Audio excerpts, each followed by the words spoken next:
네, 코로나19 하루 확진자는 1,500명 아래로 내려왔지만 여전히 4자릿수 확진자가 이어지고 있습니다. 이런 가운데 현행 사회적 거리 두기는 다음 달 3일까지 4주 동안 더 연장됐습니다.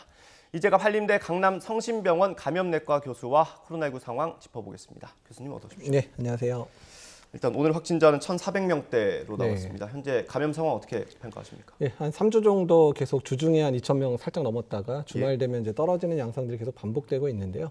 어떤 지금의 상황들을 봤을 때는 일단 예방접종률이 서서히 올라가면서 그리고 또한 델타 변이의 영향 또 합쳐져 있고 또 거리두기의 어느 정도 영향 때문에 그냥 한 박스권에서 지금 머무르고 있는 거로 생각이 되고 지금처럼 예방접종률이 좀 빠르게 올라간다면 이제 서서히 조금씩 감소하는 걸 기대해 볼 수 있지 않을까 정도로 예상을 하고 있습니다. 지금 여전히 많은 숫자예요. 지금 2달 정도 4자릿수 확진자가 나오고 있는데 집단 감염이 되게 다양한 곳에서 나오고 있어요. 근데 그 중에 하나가 물류센터 집단 감염이 이제 앞에 추석을 앞두고 있어 좀 걱정이 되는데 대비를 해야 되지 않겠습니까? 예, 그렇습니다. 사실 이제 물류센터 같은 경우는 매번 지금 이제 명절 전이라든지 이럴 때마다 집단 발병이 있는데 그 이유 자체가 이제 물류량이 늘어나면서 이제 임시로 고용되는 직원들이 숫자가 늘어나고 그러면서 이제 그 공간 내 밀집도가 올라가다 보니까 이런 상황들이 계속 발생을 하고 있는데요. 일단 사전에 지금 뭐 여러 가지 검사 방법들을 통해 선제 검사나 이런 것들을 시행을 하고 있기는 하지만 이런 부분들이 쉽지는 않은 상황이라 작업장의 환경 자체를 개선하는 노력들이 상당히 필요할 것 같고요. 또한 일하는 이제 근무자들에 대한 일단 어떤 선제 검사나 이런 부분들을 충분히 함을 통해서 이런 어려움들을 좀 극복해야 되지 않을까 생각을 하고 있습니다. 네, 그 집단 감염이 이렇게 많아지면서 그 감염 경로를 알 수 없는 확진자 비율도 되게 많이 늘었더라고요. 이게 지금 최고 수준입니까? 예, 일단은 뭐 30% 넘은 거는 4차 유행 이후에 계속되고 있는데요.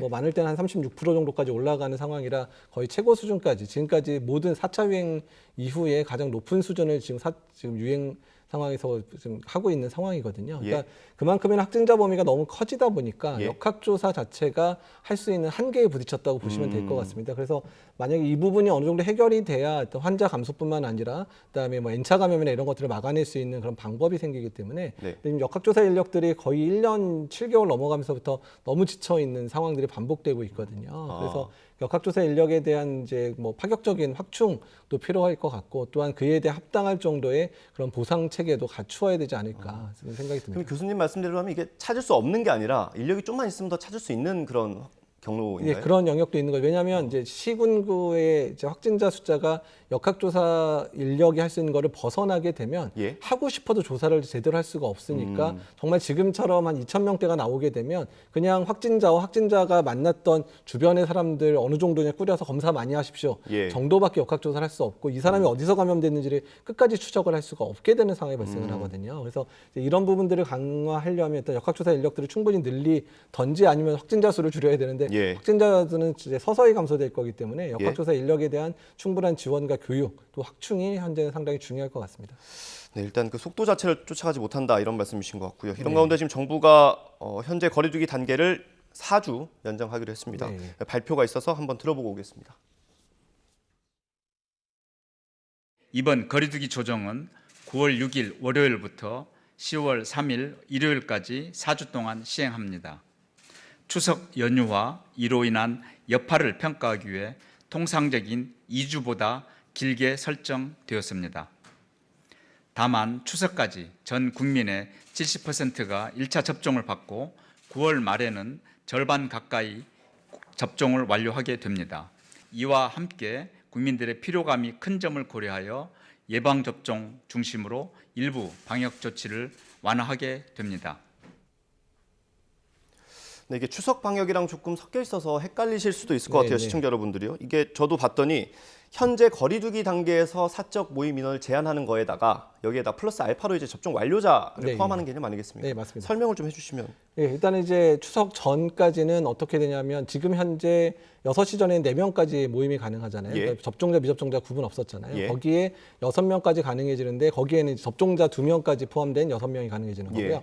그다음에 6시 이후 같은 경우도 6명까지 가능한데 거기는 미접종자 2명에 접종 완료자 4명이 가능해지는 상황. 같이 6명은 됐지만 미접종자의 숫자는 똑같이 적용되니까 그게 이제 헷갈리지 않도록 이제 생각을 해주셔야 되고요. 예. 그 다음에 추석 연휴 같은 경우에는 일단은 현재 지금 3단계 지역이 8명까지 가능하게 지금 바뀌어진 상황이라 네. 이제 수도권도 이제 추석 연휴에는 8명까지, 그러니까 미접종자 4세, 접종자 4까지 가능한 형태로 이제 운영이 가능하겠다. 이렇게 이제 좀 풀어준 상황이고요. 네. 그 외의 조건들 같은 경우는 이제 예식장 같은 경우에 이제 뭐 회의나 이런 학술 대회는 99명까지 되는데 왜 예식장은 49명밖에 안 되냐라는 그렇죠. 그런 불만이 많았거든요. 그래서 예. 음식을 제공하지 않는 선에서는 99명까지는 가능하다라고 조금씩 좀 합리적이지 않았던 부분들을 합리화시킨 부분들도 이번에 같이 적용이 됐습니다. 예. 아무래도 시청자 여러분들이 추석 기간에 가족 모임을 어떻게 할 수 있는지 가장 궁금하실 것 같아요. 그 중에 하나가 영유아 여기 포함되느냐 이 여부거든요. 그러니까 저도 이 부분 제가 확인을 하지 못했는데 일단은 제가 알기로는 영유아가 그러니까 포함되지 않는 거로 얘기는 들었거든요. 근데 이 부분 포함이 되지 않는다. 예. 근데 저희가 알기로는 포함되는 걸로 알고 있는데 저희가 확인을 해가지고 다시 한번 저도 이 부분을 제가 보도를 확인을 못해서 예. 그 8명이 같이 바깥 활동을 하는 건 괜찮냐 이런. 이제 그러진 않습니다. 일단은 가정 내 식사만 가능하고요. 예. 성묘를 8명이 같이 간다든지 8명이 외부에서 식사를 같이 한다든지 이런 것들은 적용이 되지 않고 가족 내에서의 모임, 그러니까 뭐 차례를 지낸다든지 가족끼리 같이 식사를 하는 것까지만 현재 허용이 됐습니다. 그렇군요. 그 요양병원이나 시설, 요양시설의 면회는 어떻게 됩니까? 예, 요양병원 같은 경우에는 지금 지난 설에도 거의 못 만나셨잖아요. 그래서 예방접종 완료, 그러니까 거기 환자분들도 예방접종을 완료해야 되고요. 면회하는 분도 예방접종이 완료된 경우는 대면 면회가 가능하지만 만약에 둘 중에 한 분이라도 예방접종이 안 됐으면 비대면 면회까지만 허용이 됐습니다. 예. 이런 이번에 발표된 방역 대책들이 일부 전문가들은 위드 코로나로 가기 위한 어떤 실험적 단계 아니냐라는 분석도 있던데 교수님은 어떻게 보세요? 예, 일단은 이제 정부 차원에서 위드 코로나와 관련돼 있는 부분 첫 번째, 두 번째는 이제 소상공인이라든지 이런 예. 자영업자들의 어려움들을 감안해서 이번에 이제 점차적인 완화를 추진하고 있는 건데요. 예. 그러니까 사실 이렇게 지금 추진되는 부분들이 우리나라만 하고 있는 게 아니라 예방접종률이 올라가고 있었던 많은 국가들이 중간 단계에서 예방접종자들이 그래도 조금 이제 경제활동을 할 수 있게끔 하는 것 자체가 일단은 좀 더 안전하고 미접종자들이 움직이는 것보다 안전하다 보니까 많은 예. 국가에 채택한 방식이어서 어떤 이런 방식들을 통해서 확진자의 범위가 충분히 많이 올라가지 않는지 여부도 확인하고 두 번째는 이제 중증 환자나 이런 부분의 발생이 더 늘어나지 않는지 이런 것들을 감안해서 조금씩 완화의 기조를 갈 건지 아니면 중간에 조금 더 이제 신중하게 해야 될지 여부를 결정하게 될 것 같습니다. 위드 코로나 관련해서 하나만 더 여쭤볼게요. 네. 제가 전문가분들 뵈면 항상 여쭤보는 건데 네. 저도 아직 확실히 안 서가지고 저희가 처음에 사실은 이제 코로나19 관련해서 이제 방역 대책을 할 때 집단 감염이라는 목표를 가지고 집단 면역이라는 목표를 가지고 달려왔잖아요. 네. 근데 어느 순간 위드 코로나라는 개념이 나왔고 네. 그러면 이 위드 코로나로 달려가는 게 우리의 목표가 달라지는 셈이 되는 건가요? 예, 일단 그렇게 생각을 하셔야 될 것 같습니다. 정부가 처음에 뭐 예방접종률 전 국민 70% 그리고 집단 면역 네. 달성 그리고 이제 그때 꼭 따라왔던 게 70% 달성해서 그때 마스크 벗게 해드리겠다라는 그런 목표들을 얘기를 했지만 요새 마스크 벗게 해드리겠다는 얘기 안 하잖아요. 없죠. 그러니까 그 이유는 이제 델타 변이 자체가 유입이 되면서 델타 변이 자체가 이제 요구하는 집단 면역의 수준이 올라갔고 거기는 사실 전 국민이 다 맞아도 도달하기 힘들 정도의 전파력을 가진 게 델타 변이다 보니까 집단 면역만으로는 현재 코로나19를 종식시키거나 아니면 일상생활을 완전 돌아가는 거는 어렵다라는 부분들이 전문가뿐만 아니라 정부가 인식을 하게 된 거고 국민들도 지금쯤은 이제 그렇겠구나 생각을 하게 됐거든요. 그러니까 이제 집단 면역 자체만으로 안 되니까 그러면 할 수 있는 게 일단은 기본적으로 마스크 착용 계속 해야 되는 거. 그다음에 마지막으로 거리두기 단계가 우리나라가 아주 소용돌이에 빠지지 않을 정도로 점진적인 완화를 통해서 중증 환자가 이제 가능한 수준 또는 의료 체계가 감당 가능한 수준 정도까지 거리두기를 완화하는 측면을 이제 위드 코로나라고 말하는 거. 그래서 위드 코로나가 어떤 완전히 일상으로 돌아가는 것을 의미하는 게 아니라 코로나가 유행을 하고 있지만 그래도 안전하게 살 수 있는 방법들을 찾아보자라는 개념으로 이해를 하시는 게 맞을 것 같습니다. 그러면 뭐 어쨌든 변이 바이러스 때문에 좀 상황이 안 좋아졌다 이렇게 받아들이면 되겠군요. 네. 일단 현재 감염 상황을 좀 더 짚어보면요. 정부는 그러니까 이번 달 하순에는 정점을 찍고 좀 확진자가 내려올 거다 이렇게 판단을 하고 있더라고요. 네. 이것도 정부 브리핑이 있어서 한번 확인을 해보겠습니다. 이 현재의 예방접종 확대 속도와 함께 고려한다면 9월 중하순부터 유행 규모가 적절하게 통제되기 시작할 것이라고 예측하고 있는 중입니다. 현재 방역 조치를 일부 완화했지만 저희가 접종자 중심으로 좀 조심스럽게 완화를 하고 있고 상당히 제한적으로 완화를 하고 있어서 가급적 정부는 현재 이 유지되고 있는 방역적 긴장도를 낮추지 않기 위해서 좀 애쓰고 있습니다.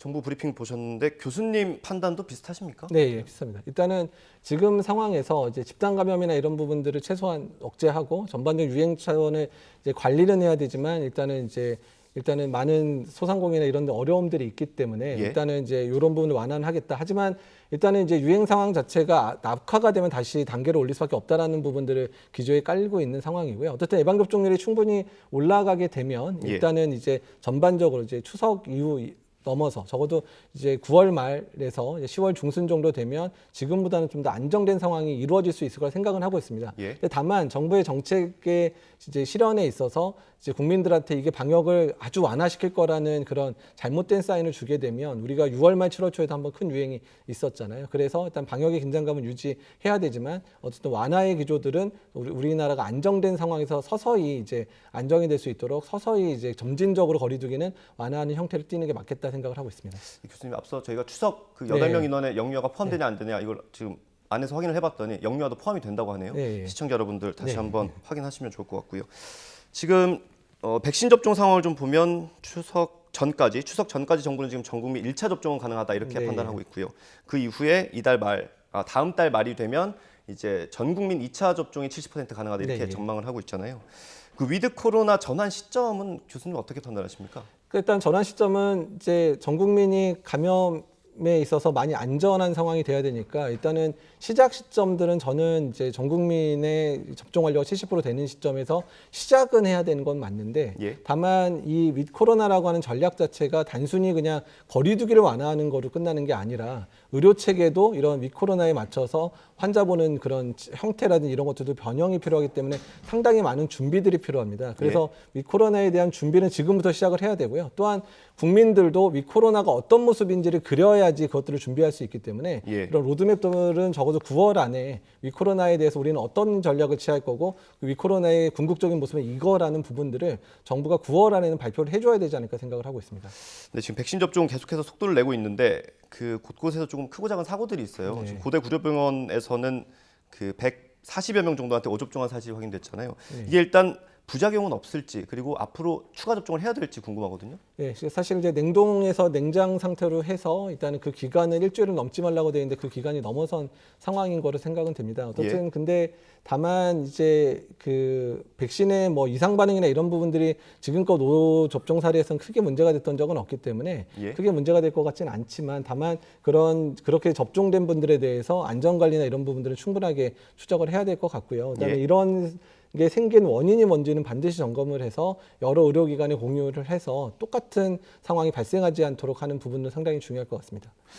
네, 그렇군요. 그 지금 변이 바이러스 앞서 델타 변이 저희가 계속해서 위험하다고 말씀을 드렸는데 뮤 변이라는 게 또 새로 네. 나왔어요. 이게 지금 백신을 무력화할 수도 있다 뭐 이런 우려까지 있는 것 같은데 어떻습니까? 예, 지금 이제 남미에서 이제 시작돼서 뭐 일부 국가에서는 한 30~40%까지 뮤변이에 의한 감염자가 발생한다. 이렇게 나오고 있는 상황인데요. 예. 다만 현재 그 WHO에서 간신변이를 일단 우선 지정을 했는데 네. 간신변이 지정은 뭔가 이제 그런 유행에 파급력이 있을 거라고 예상되면 간신변이가 되고요. 그 부분이 실제 확인이 되면 뭐 예. 예방접종 효과를 떨어뜨린다든지 아니면 전파력이 강해진다든지 그렇게 되면 우려 변이로 올리게 되거든요. 그래서 지금 현재 뮤변이의 파급력이 어떤 건지에 대해서는 WHO나 많은 과학자들이 연구를 하고 있습니다. 근데 예. 예상하건대 유전적 변이의 특성들을 봤을 때는 베타 변이와 유사하게 백신의 효과를 어느 정도 떨어뜨리는 게 아니냐 정도가 지금 현재 이제 예측되고 있는 거고요. 실제로 확진자 가운데서 그런 백신 접종의 효과가 떨어지는 게 확인이 된다 그러면 이제 우려 변이로 격상될 가능성도 있습니다.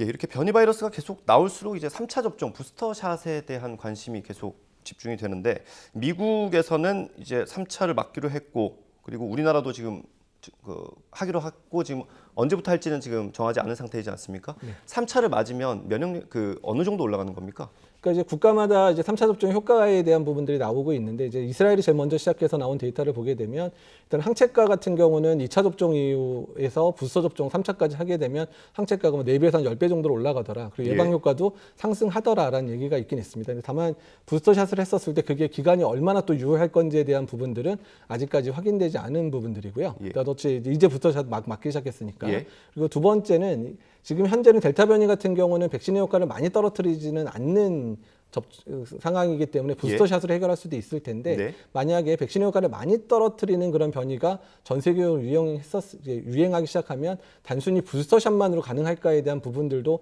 고민을 해야 될 수도 있습니다. 그래서 또 다른 방법이라면 뭐 또 다른 백신이 필요하다 이럴 수도 그럴 있나요? 수도 있다는 얘기죠. 그러니까 부스터샷의 방법은 현재는 동일한 백신을 이제 맞는 방식이긴 하지만 예. 백신의 효과를 많이 떨어뜨리는 변이가 만약 유행을 하게 된다면 그 변이에 대한 그런 해당하는 그런 백신을 다시 개발해야 될 수 있는 상황들이 발생을 하는데 다만 이제 지금 현재 모든 백신의 플랫폼들이 이런 변이 바이러스에 대응하기엔 상당히 좀 잘 만들어진 플랫폼이기 때문에 일단은 그런 상황이 발생하더라도 예. 새로운 형태 변이에 대한 대응하는 백신을 만들어 해결을 할 수 있을 거라 생각을 하고 있습니다.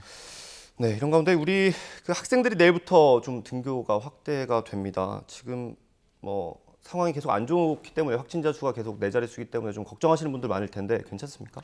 일단은 이제 상당히 주의하면서 좀 기울여야 될 것 같은데요. 예. 그러니까 지금 이제 미국이나 유럽에서도 등교 수업은 일단 보장을 해서 전면 등교를 하는 국가들이 많은데 일단은 당연히 등교하는 학생들이 많아지면 많아질수록 확진자의 범위도 늘어날 수밖에 없기는 합니다. 예. 근데 어쨌든 그런 상황에서 학교가 영향을 받지 않도록 학교 내에 그런 방역 수칙을 강하게 지킨다든지 또는 학생들이 감염되지 않게끔 하는 그런 학교 바깥의 상황들을 통제하는 부분이 상당히 중요하거든요. 특히 예. 학원이나 이런 부분에 있어서의 그런 비대면 수업을 강화한다든지 아이들이 주로 감염되는 영역인 뭐 PC방이나 노래방이라든지 스터디 카페나 이런 데에서 만약 유행이 더 극심해진다 그러면 일시적으로 뭐 출입을 차단한다든지 여러 가지 방법들을 통해서 학생들이 안전하게 수업할 수 있는 환경들을 조성하는 게 상당히 중요하고요. 거기다 하나 더 해야 될 거는 학부모들이 감염이 안 돼야 아이들이 감염이 안 되기 때문에 예. 학부모들의 예방접종 현재 이루어지고 있잖아요. 예. 이제 20에 40대. 그래서 학부모들이 예방접종에 충분히 동참해 주셔서 일단 아이들에게 전파되는 상황을 최소화시켜주는 것도 상당히 중요합니다.